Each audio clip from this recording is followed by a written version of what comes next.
Okay, in today's video, we're going to be talking about the graphs of an ellipse. First off, let's define what an ellipse is. It's pretty much just an elongated circle, a circle that's been stretched in one direction more than the other direction. If we were to talk about it in terms of a cone, an ellipse would be the cross section of a cone that is cut. Notice our plane that we're cutting the cone with is kind of tilted. If we don't tilt it, of course, we'll have a circle, but if we tilt that plane just a little bit, it makes that cross section elliptical, as we see there. An ellipse is, by definition, a set of all points such that the sum of the distances from any point on the ellipse to two fixed points remains constant.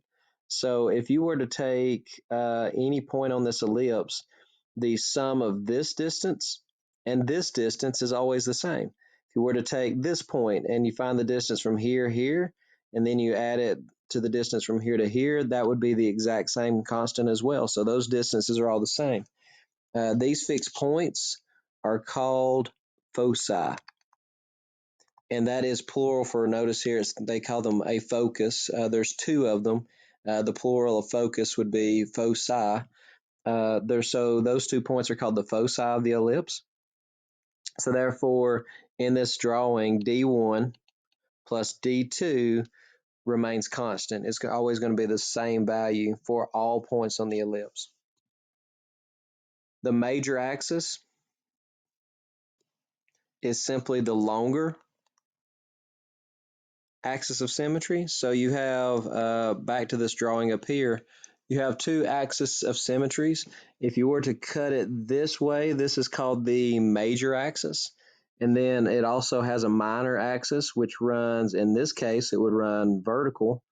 That would cut that ellipse perfectly into two equal pieces. Of course, that's what an axis of symmetry is. So that would call, again, the minor axis would be the shorter of the two axes of symmetries. The center is the point where those two axes of symmetries cross, the point at which the major and minor axis cross or intersect.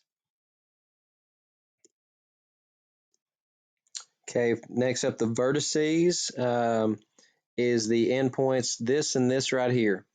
Where the major axis is actually on the ellipse is called a vertex or a vertex. So that is where the major, or excuse me, the endpoints of the major, endpoints of the major axis. And then therefore you also have your co-vertices, which are going to be these 2 points. So therefore they will be the endpoints of the minor axis. So that's all the different parts of the ellipse. Types of ellipses. Your ellipse could be a horizontal ellipse. Notice that your major axis here is horizontal. Here your major axis is vertical, and you have a vertical ellipse. And we can label all those pieces that we just talked about. You have your, in this case, these would be your co-vertices. Since it's horizontal, this would be your vertex. That would also be a vertice or a vertex. Those are your two vertices. So we can put vertex, vertex. That would be a co-vertex. And this one right here would also be a co-vertex. The center is here. The vertices are blank units away from the center. Okay, again, the vertices would be this point and this point. And those vertices, the distance from the middle to the outside, we're going to call them plus and minus a units away. So we have the distance from here to here. This distance will be a, and therefore this would be your negative a. The co-vertices are a distance of plus and minus b units away. So the distance from here up to here would be b, and then you would have negative b in the bottom direction. Therefore, the length of the major axis, since this is a and this is also a distance of a, your major axis will have a length of 2a's, and the minor axis will have a length of 2b's. The two foci. There's a focus and there's a focus. And the same thing here. Here you have a vertical distance to your focus, but it's worked the exact same way. The foci are plus and minus c units away from the center.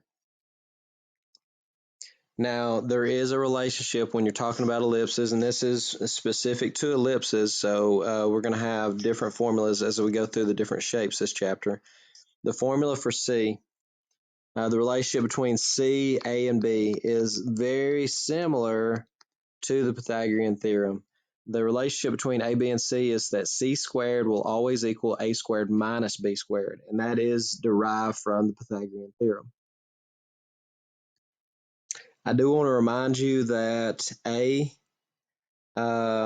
is always going to be the greater unit because it says the vertices are A units away from the center and the co-vertices are B units away.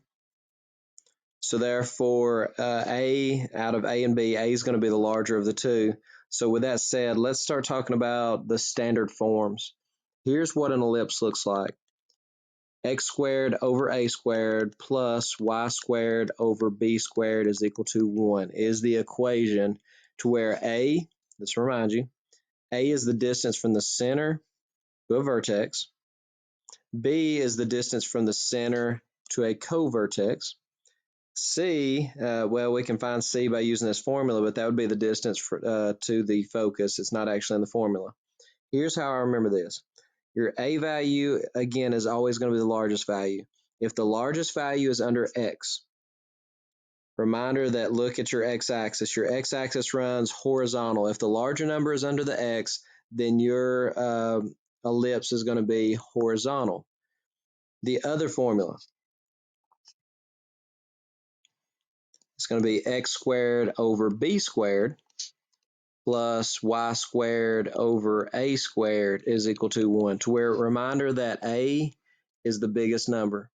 If the biggest number is under the Y value, then you're going to have this scenario. You're going to have a vertical ellipse, or your ellipse is going to be stretched out longer vertically. Okay, and then this next part should make sense. What if it's centered somewhere else? What if we shift this? And what we're doing here is just basic transformations. You really don't have to know both of these formulas because they're really the same formula. If you want to move it right H, remember that like -3, -4, that would move it right 3 and right 4. If it was a +3 and a +4, that'd move it left 3 and left 4. So these are just basic transformations. So this formula would tell you that this has been shifted here and here. So that it would simply shift your center. And this would be the exact same thing. Instead of x squared, if it was x minus h squared over b squared plus y minus k squared over a squared equals 1, that's still going to be a vertical ellipse, but the center has been shifted. So we can just use our basic transformations to know that. We won't have to worry about learning anything new with that second formula. Okay, next up we have our directions for graphing an ellipse. It says write the equation in standard form, and that's the standard form that I gave you in the previous notes. Graph the center, so just pretty much check and see has my x and my y been translated. Graph the vertices using the larger denominator. So in this case, 4 and 36, we're going to look for the biggest one. That's going to be my a squared value. Graph the co-vertices using the b value. That'll be the smaller one. Then we're going to use our formula here to find our foci. So on the first example, x squared over 4 plus y squared over 36. Let me draw an arrow. Let me change colors here. Draw an arrow here. Let me zoom in just a little bit and remind you that the larger of these two values is your a squared value. The smaller of the two values will be your b squared value. If there is any plus or minuses happening here, again, your center has been shifted, but here there's no movement. So the center of my ellipse is going to be 0, 0. We're going to now graph our vertices, and here's how we're going to do it. If a squared is equal to 36, then a, if you take the square root, don't forget your plus and minus, A is going to be positive and negative 6. Let me box that. If b squared is equal to 4, then that means that b is equal to positive and negative 2. That's all that you need to graph this thing. It's going to be really easy now. So therefore, notice where your a value is located, under the y. And the way I remember this is if it's under y, in order to graph your vertices, you're going to move up and down, because this is going to be a vertical because the largest number is under y. So from that center, we're going to go up 1, 2, 3, 4, 5, 6. And we're going to go down 1, 2, 3, 4, 5, 6. Then we're going to graph our co-vertices, which is at positive 2 and negative 2 away from the center. So positive 2 to the right, negative 2 to the left. And again, I did that because my 4 is under the x, my 36, which led me to a equals 6, is under the y. And there pretty much is your ellipse. We can go ahead and label all this stuff over here. So my center was at 0, 0. My vertices were at 0, 6 and 0, negative 6. My co-vertices were at negative 2, 0 and positive 2, 0. My foci, which we have not found yet, we'll find those next. Let me go ahead and sketch a graph of this thing. So your ellipse is going to look something like this. There's that ellipse. And I actually have an ellipse tool over here that I didn't realize I had, so let me try to use it. Let's see if we can make this ellipse look even better. There we go. So there's my ellipse. Now let's talk about the foci. Whoops, let me get back on my writing tool here. Well, okay, to find the foci, here's again the relationship. It is a squared minus b squared is equal to c squared. And a reminder of here is a squared, here is b squared. So in the place of a squared, you can put 36, or you can just see that a is 6 and you can plug that back in. B squared is 4. That's equal to c squared, and then just solve it the same way you would Pythagorean theorem. 36 minus 4 is 32 is equal to c squared.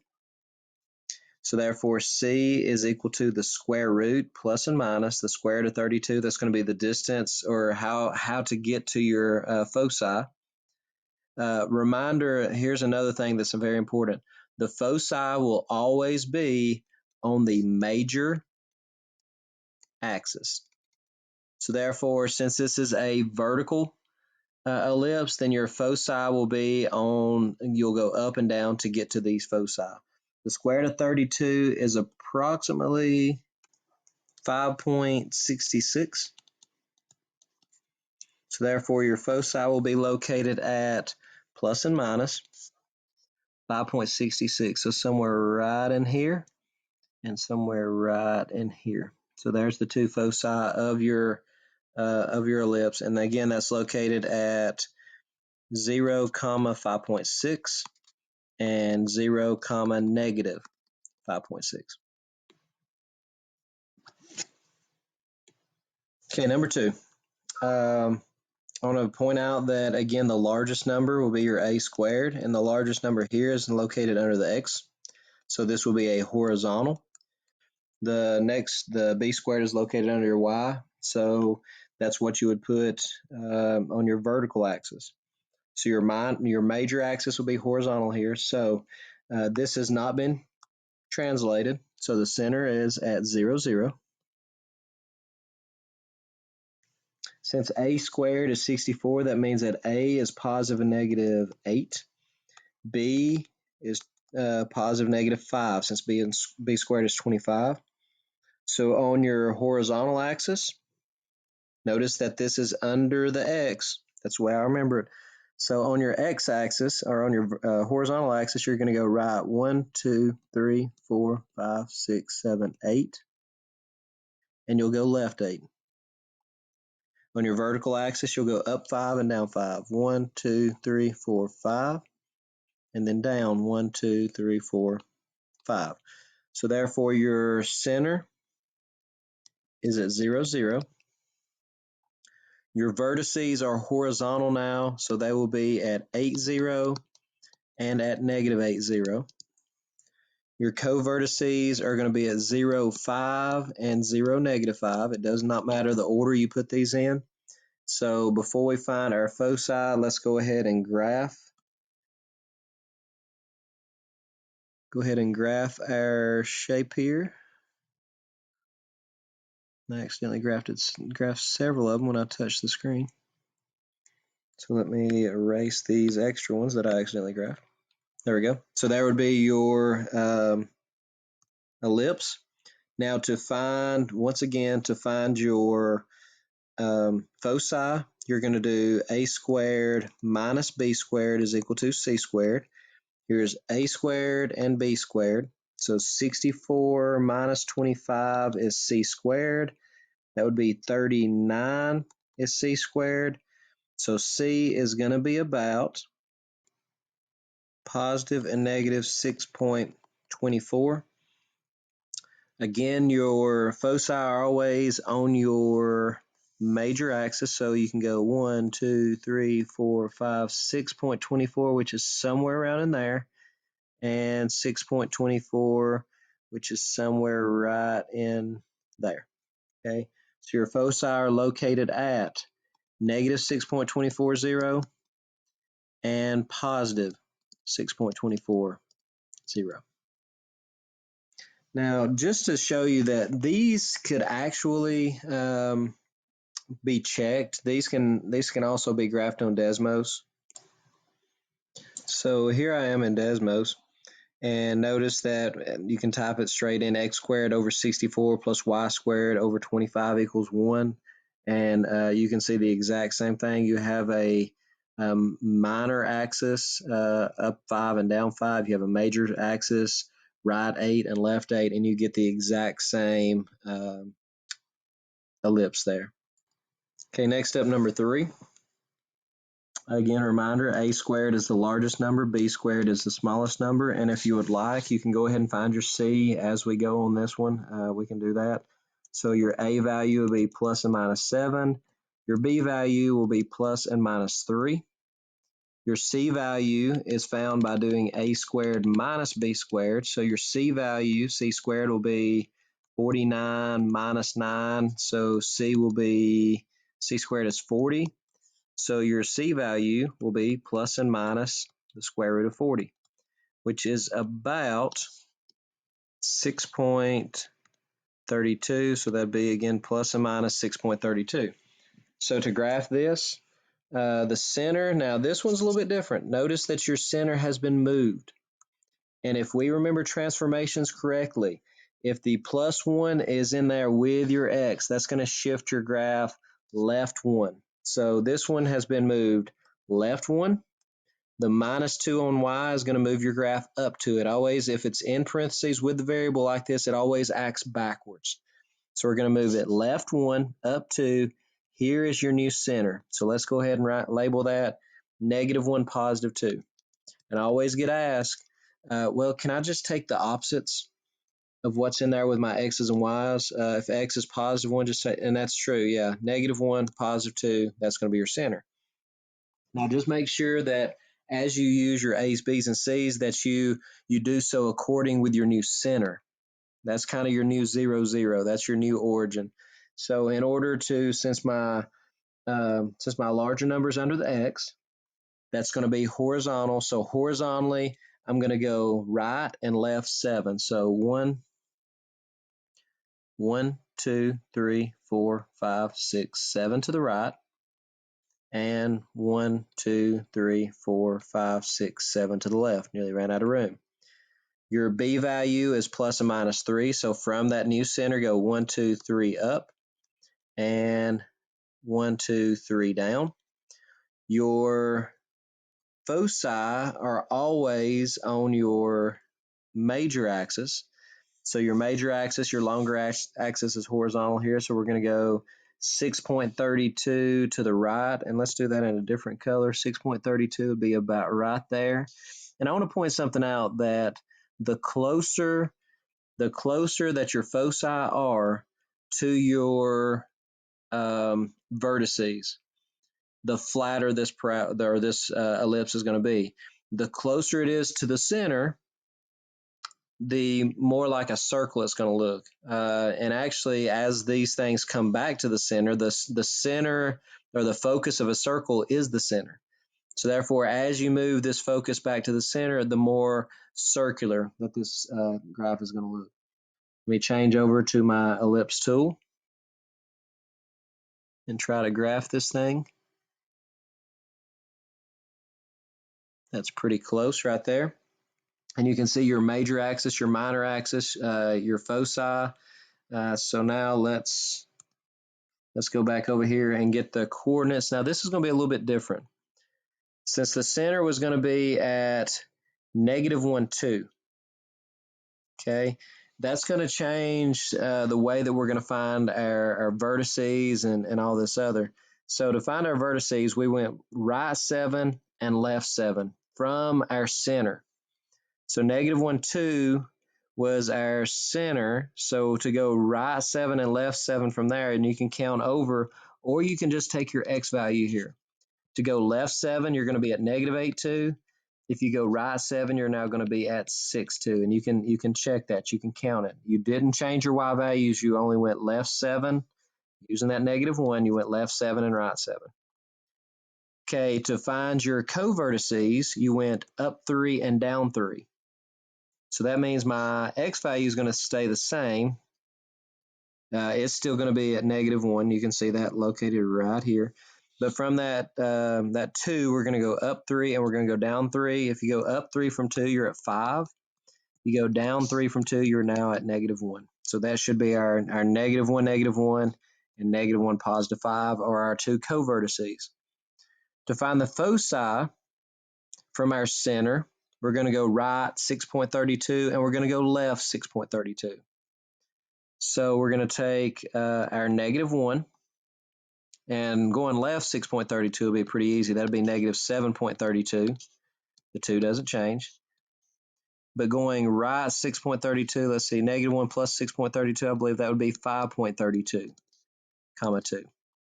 Another way you can write that, sometimes we write that exact. Root 40, let's go back to there.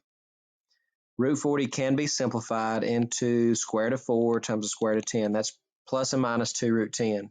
So another way you can write your foci is -1 minus 2 root 10, because that was the same thing, the 6.32, or we did -1 plus 2 root 10. That's the exact values of our foci, and I'll write that both ways on each of the rest of these problems. Number 4, we went right 3. The -3 is going to force us to go right 3 and up 1 on the y. So right 3 and up 1. The center of this ellipse is going to be at 3, 1. Let's find our A's, B's, and C's. And I'm actually going to write these over here with my, so that it makes it a little bit easier. A, B, and C is how we find our vertices, co-vertices, and foci. Our A value here, since this is A squared, is plus and minus 5. Our B value would be plus and minus 2, and that's found under the Y. Our C value, we know that AC squared is equal to A squared minus B squared, so I'm going to go ahead and do that as 21. So C would be plus and minus the square root of 21, which is about 4.58. So let's go ahead and translate those over here. So A was plus and minus 5. B was plus and minus 2. And C is plus and minus root 21, which is about plus and minus 4.58. This is going to be, let's see, the major axis is going to be horizontal. So now I've got enough information that I can go ahead and start graphing. Major axis is horizontal. So I'm going to go right 1, 2, 3, 4, 5. I'm going to go left 1, 2, 3, 4, 5 from my center. So let's go ahead and do those vertices. I'm going to take my x value and I'm going to go right 5 and left 5. So 3, 1 is going to turn into 8, 1. The y value doesn't change. And left 5 would be negative 2, 1. Again, simply take your x value, add 5, and subtract 5 to find the two vertices.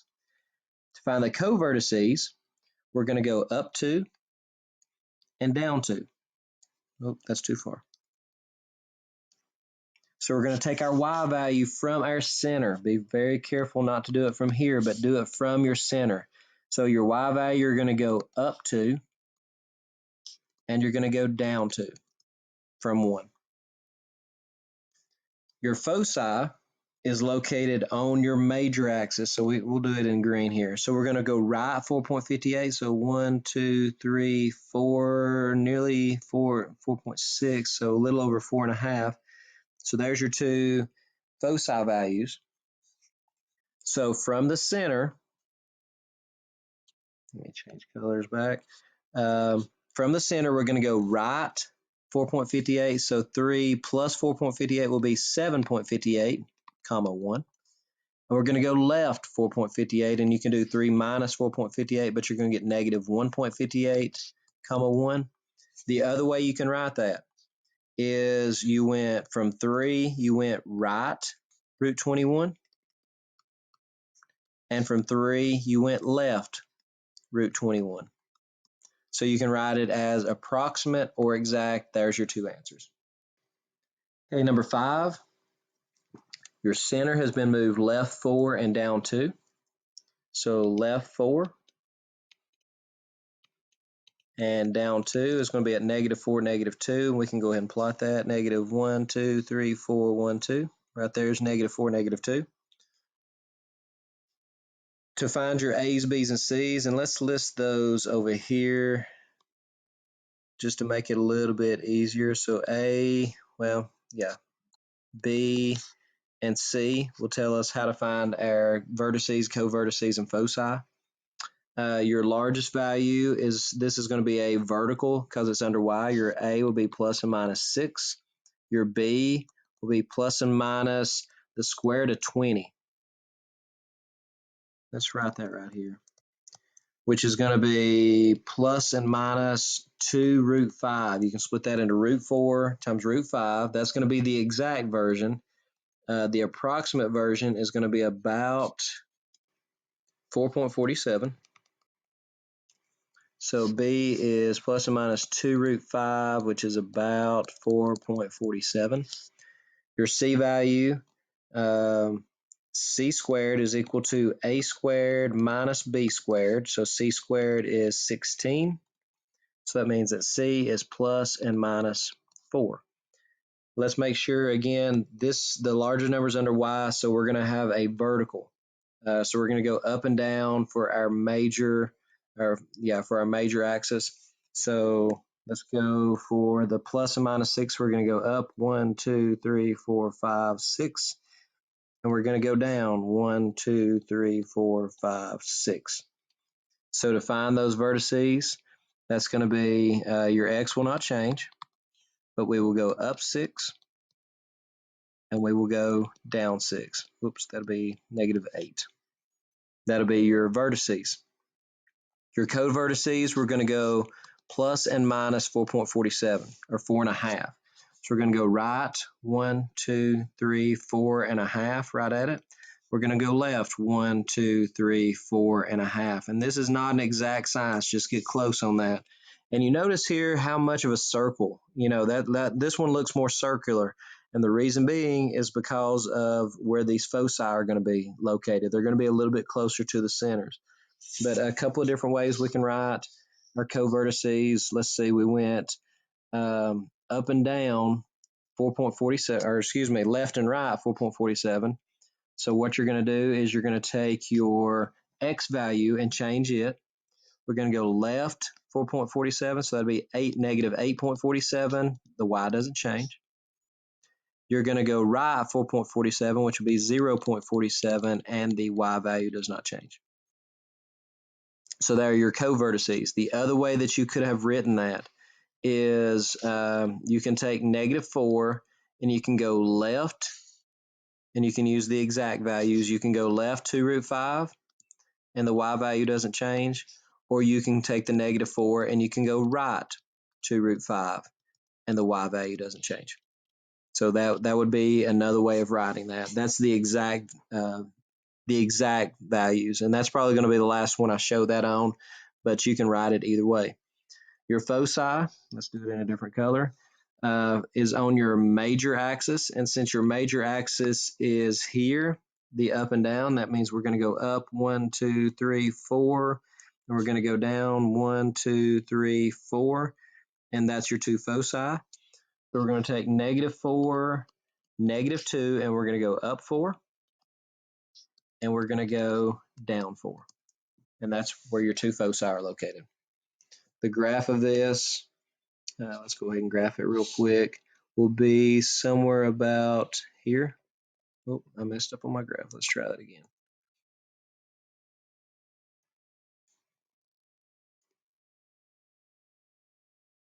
So it looks something like that. Your major axis, just a quick reminder of something else that we hadn't talked a lot about. Your major axis is located here. Your minor axis is located here. If they were to ask you for the distance or the length of your major axis, make sure that you know that it's always double the A value. The length of your minor axis in this case would be 8.94, which is double the length of your B value. Next problem. Now this one is not in the right form. We have 9x squared plus 16y squared equals 144. Now this is going to be really easy to get in the right form. All you have to do is this number right here has to be a 1. So we can just divide by 144. But if you're going to do that, you have to divide every term by that to make that a 1 on the right side. The way we're going to do this, 9 over 144, that's going to reduce and leaves you with a 1 on top and a 16 on bottom. 16 over 144 is going to reduce and leave you with a 1 on top and a 9 on bottom, and it's equal to 1. So super, super easy to do that. So here your center of this ellipse is going to be at 0, 0. It has not been shifted, so 0, 0 is the center. Let's find your A, B, and C values. Your A value, we'll put them over here. Your A value is going to be positive or -4. Your B value is going to be positive and -3. Your C value here is going to be A squared minus B squared, which would be 7. So your C value would be plus and minus the square root of 7. And the square root of 7 is going to be about 2.65. So let's just write that right here. And we'll just do the approximate from here on out. So about 2.65. Okay, next up you need to find out if it's horizontal or vertical. Since the larger number's under the X, this is going to be a horizontal ellipse. So we're going to go right 1, 2, 3, 4, and left 4 to find 1, 2, 3, 4 to find the two vertices. We're going to go up 3 and down 3, 1, 2, 3, and down 1, 2, 3. There's your two co-vertices. To find the foci, and I'm doing them doing the focus in a different color, and really I should have done the center in a different color because technically the center and the foci are not parts of the actual graph. The graph is the ellipse itself. So we're going to go up 2.65, which is somewhere right in there, down 2.65, which is somewhere right in there. So we see our ellipse there. For our vertices, from our center, we went, and let me show you another way of writing this. Instead of listing both of them, if the center's at 0, 0, you can actually just go, well, it's 4 and -4, so you could put positive and -4, 0. That's two different points. Your co-vertices, you went up and down 3, so that'd be 0, comma, plus and minus 3. That's both points listed as 1. And then your foci, you went up and down 2.65, so that'd be 0, comma, plus and minus 2.65. There's all your points. Your actual ellipse, once again, would look something like this. There's your ellipse. Whoops. Okay, next problem. This one definitely does not look like the right form. Now, let me show you on here, and these are going to be the more difficult of all the problems. Let me show you how you get it in this form, like we want it, like we've had these other ones in. And it's going to be a process that you've actually done before. It's going to look very familiar. Step number one, we're going to group our x stuff together. So x squared, we're going to move our negative 10x over there with it. We're going to leave a space. Then we're going to group our y stuff together. And there's actually no other y stuff, so we can just leave it like that. You won't need a space there. And then you're going to leave your number on the other side. And the process, again, is something that you've done before. We're going to use completing the square. X squared minus 10x. In order to complete that square, let's say we take half of the negative 10 and we multiply it times itself. So you're going to do negative 5 times itself. Plus 25, you're going to add it here, and you're going to add it to the other side of the equal sign. Anytime that you complete the square, your very next step is always going to be to factor what you just completed. Adds to give you negative 10, multiplies to give you 25 will be a negative 5 and a negative 5. So this will be now x minus 5 squared plus 4y squared equals negative 9 and 25 gives you a 16. And we're nearly done already because the very last step is simply we want this to equal 1. So you have three terms, 1, 2, 3. We're going to divide them all by 16 in order to get the equals 1 on the other side. So my problem now turns into x minus 5 squared over 16 plus y squared over the 4 and 16 reduces and gives you a 1 over 4. 16 over 16 is 1. There is your ellipse. Now normally, let me share this with you. Do you see how you had x squared minus 10x, but there was y squared and nothing to go along with it? Most of the time, you're going to have to complete two squares there. You're going to group the y stuff together. You're going to complete both squares, and you're going to have an extra step there. Now, this one, you didn't. There is a transformation here, or a translation. This is going to carry it right 5, but it doesn't go up any. So it's just going to go right 5. So from 0, 0, go right 1, 2, 3, 4, 5. And here's where you are now. So the center of this thing is going to be at 5, 0. Okay, your vertices, your co-vertices, and your foci. The bigger number is 16, so that would be a squared is 16, so a is plus and minus 4. B squared is 4, so b would be plus and minus 2. And we know that c squared is a squared minus b squared. So c is going to be plus and minus root 12. So that's going to be plus and minus about 3.46. So now let's go ahead and graph from that. From our center, let's see, is this horizontal? It's a horizontal because the largest number is under x. So we're going to go right 4, left 4. Let me do it in a different color. 1, 2, 3, right 4. And 1, 2, 3, left 4. From the center, you're going to go up 2. And you're going to go down 2. So there's the actual ellipse. For the foci, you're going to go right 1, 2, 3, and nearly 3.5. And you're going to go left nearly 3.5. So the vertices, here we go. We went from 5, 0, we went right 5, we went left 5. From 5, 0, we went up 2 and down 2. So do you see that would be 5, 2 and 5, negative 2. So if you would like to just list that as 5 and plus and minus 2, that would be fine. And you can do, you can't do that for the foci though because they're going to be different. Let's see, we got to go right from 5, 0, we got to go right 3.46, so that'd be 8.46. And we've got to go left 3.46, which would be 1.54. So there's the two foci. And here is the graph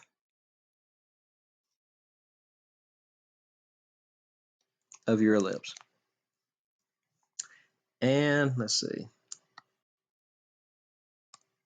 the next one. And I believe this will be the last one.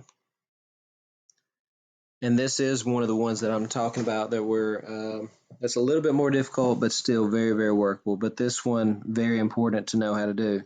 We're going to group our x stuff first. So 4x squared minus 32x. We're going to leave a space because we're about to complete the square. Plus y squared plus 8y, leave a space, equals the constant. The constant 76 gets moved to the other side by subtracting. Now here is the rule, very important to know. If there is a number in front of the x squared, it must be factored out. So we're going to do 4 times x squared minus 8x, and again, leave that space, plus y squared does not have a number in front of it, so it is perfectly fine. So always do that before you start completing squares. Okay, here, again, to complete the square, we're going to take half of the negative 8. We're going to square it, and we're going to add 16. Now, something that a lot of people forget, you did not just add 16 to this side. Since this 4 is factored out, if you were to multiply that back out, this side actually has now on it 4 times 16. 4 times 16 was added to the left side. So on the right side, you're actually going to have to add 4 times 16, which is 64. Second set of parentheses. To complete the square, it's the exact same number. You're going to take half of 8, which is 4, square it, you're going to get another 16. Now, since there's no number in front of this, we're going to add just a plain 16 to the other side. We bring down the 4. We factor the square we just completed. That'll be x minus 4 times x minus 4. Plus, we factor this completed square. That'll be y plus 4 times y plus 4. The right side is now, let's see, that'll be 80 minus 76, which is 4. The last step here is we've got to go through in all 3 terms. We're going to divide by whatever this number is over here so that we can get our 1 where we want it. These cancel, and I am going to put a 1 on bottom just to keep confusion down, because every problem we've worked has been x squared stuff over a or b squared. So that 1 does need to be there so that we are not confused. Y plus 4 squared over 4, that doesn't even reduce, equals 1. There is our ellipse. The center of our ellipse has been moved right 4, down 4.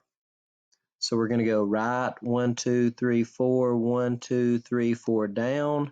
So the center of this ellipse is going to be at 4, negative 4.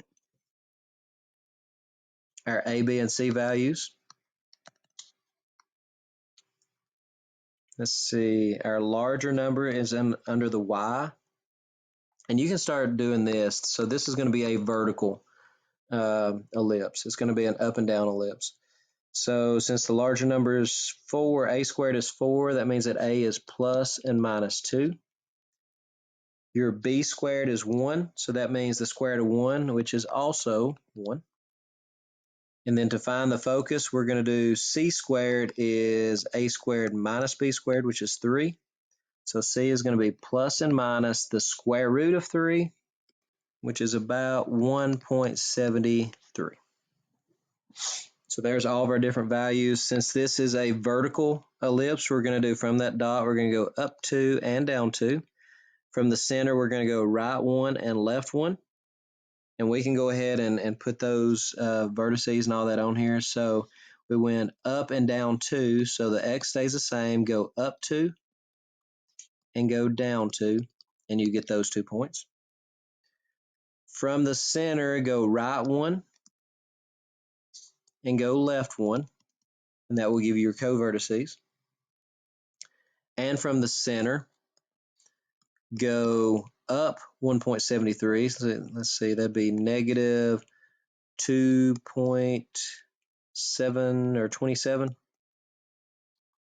And go down 1.73. So that'd be 4, negative 5.73. There would be the 2 foci.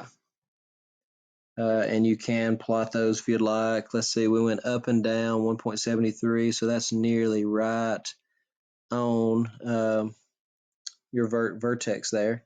So the actual ellipse itself will look something, it's a very small ellipse, looks something like that.